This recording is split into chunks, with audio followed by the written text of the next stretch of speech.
Nah, oke teman-teman kami sekalian, selamat datang di channel YouTube carapale.com edisi belajar KiCad part 4. Nah, di video kali ini kita akan belajar tentang anotasi dan pemberian nilai pada sebuah komponen. Nah, di video sebelumnya kita sudah belajar bagaimana caranya membuat sebuah skematik untuk rangkaian DC to DC converter perubah tegangan dari 12 volt menjadi 5 volt fix. Nah, di video kali ini kita akan memberikan nilai pada setiap komponen. Langsung saja kita buka aplikasi KiCad-nya. Nah, kemudian kita buka skematik yang sudah kita buat. Nah, teman-teman kami sekalian, kemarin kita sudah berhasil membuat sebuah skematik untuk merubah tegangan dari 12 volt menjadi 5 volt fix. Kemudian, di sini kalian perhatikan belum ada nilai-nilai. Jadi di sini baru ada simbol D1, ada C1, C-in, C-out-nya ada D2, ada L1. Namun ini nilainya berapa itu kan kita belum tahu. Nah, di video kali ini kita akan memberikan nilai sekaligus kita akan belajar anotasi. Nah, apa itu anotasi? Anotasi itu adalah sebuah istilah dalam KiCad di mana kita memberikan penomoran pada setiap komponen. Nah, kalian perhatikan di sini ada C1, ada C2.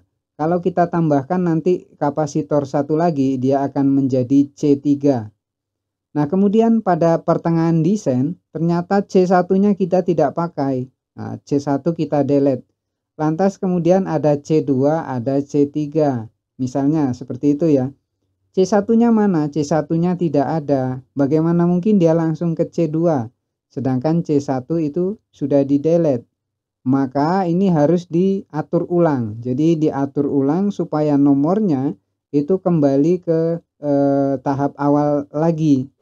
Misalnya kalau C1 tidak dipakai, maka C2 ini otomatis akan menjadi C1 dan C3 nanti kalau ada kita tambahkan satu lagi akan berubah menjadi C2.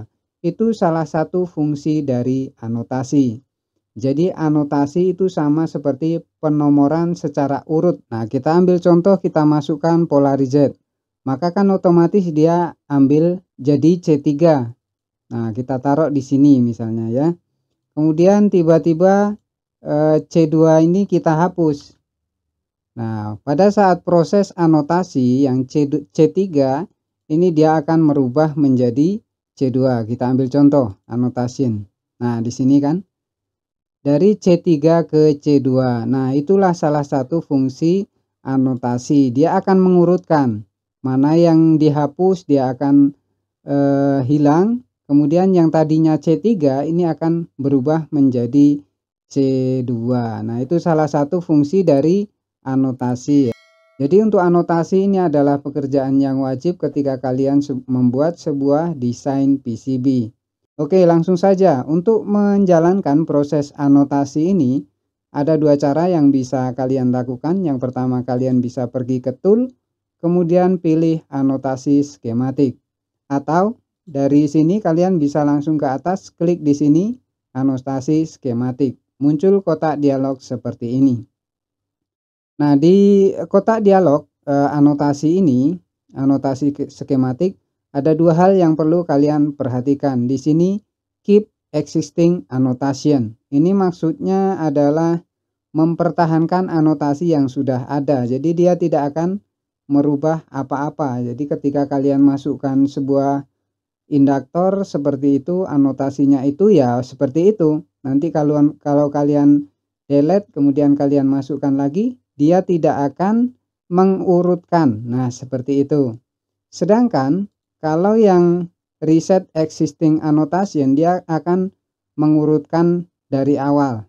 Nah, oke, selanjutnya kita akan memberikan nilai pada setiap komponen. Nah, untuk memberikan nilai ini caranya cukup mudah. Nah, ini kan ada dua ini. Kalian klik yang bawah. Nah, di sini ada edit value file. Jadi kalian kalau mau mengedit nilai, ini edit value. Sedangkan untuk yang atas ini namanya anotasi tadi ya, referensi. Nah, itu salah satu fungsinya untuk menentukan lokasi ataupun anotasi tadi. Nah, kalau mau merubah nilai, jangan kebalik nanti. Pokoknya untuk nilai itu ada edit value. Nah, edit value. Nah, edit value ini kalian bisa masukkan sesuai dengan nilai yang ada pada skematik referensi kita. Nah, oke, ini referensi dari skematik kita kemarin LM2596. Nah, di sini C-in atau kapasitor inputnya itu 100 mikrofarad. Nah, ini 100 mikrofarad. Maka di sini kita bisa masukkan 100 mikrofarad. Nah, seperti ini. Kemudian klik OK. Maka dia sudah berubah. C1 itu nilainya 100 mikrofarad. Nah, kemudian untuk C2 begitu juga. Kita cek di sini. C2 nilainya berapa? 220 mikrofarad.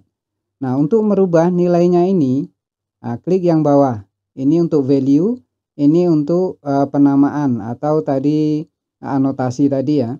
Nah, kalian klik 2 kali, maka akan muncul di sini edit value. Nah, value ini kalian bisa masukkan 220 mikrofarad ya, sesuai dengan ini 220 mikrofarad. Nah, setelah kalian ketikkan di sini klik OK, maka dia akan berubah menjadi nilai yang kita inginkan. Klik OK, maka dia akan berubah nilainya. Nah, kemudian untuk dioda, ini kan dioda tidak ada nilai ya. Dioda itu dia nama. Jadi dioda itu nama, jadi tidak ada nilai seperti ini. D1 itu diodanya 1N5288. Nah, itu kita bisa rubah juga namanya. D1 itu, nah di sini 1N5288, betul ya. Ini huruf besar 1N5288. Kita cek 1N5822. Oh, terbalik. 5822. 5822. Nah, seperti ini. Nah, salah satu fungsinya ini apa? Nanti ketika kita membuat sebuah shield atau bagian top layer, ini juga akan muncul. Nah, itu salah satu fungsinya. Jadi nanti di D1 itu komponennya apa? Ini kalau misalnya rusak ataupun butuh perbaikan, ada referensi untuk melihat ini komponen apa, di lokasi mana, dan nama komponennya apa. Nah, itu salah satu fungsi dari penomoran dan penamaan ini. Jadi begitu teman-teman kami sekalian, cara memasukkan sebuah nilai, memberikan anotasi pada sebuah rangkaian skematik. Oke, itu saja pertemuan kita kali ini. Di video berikutnya kita akan bahas lebih lanjut mengenai komponen ini sampai nantinya terbentuk menjadi sebuah 3D design dan bisa kita print untuk membuat sebuah skema atau PCB secara manual. Oleh karena itu, buat kalian yang baru saja nemu channel YouTube carapale.com dan ingin belajar bagaimana caranya membuat sebuah desain PCB, jangan lupa untuk tekan tombol subscribe yang ada di bawah. Kemudian aktifkan notifikasi loncengnya supaya kalian tidak ketinggalan video-video terbaru dari kami. Selamat mencoba dan semoga sukses.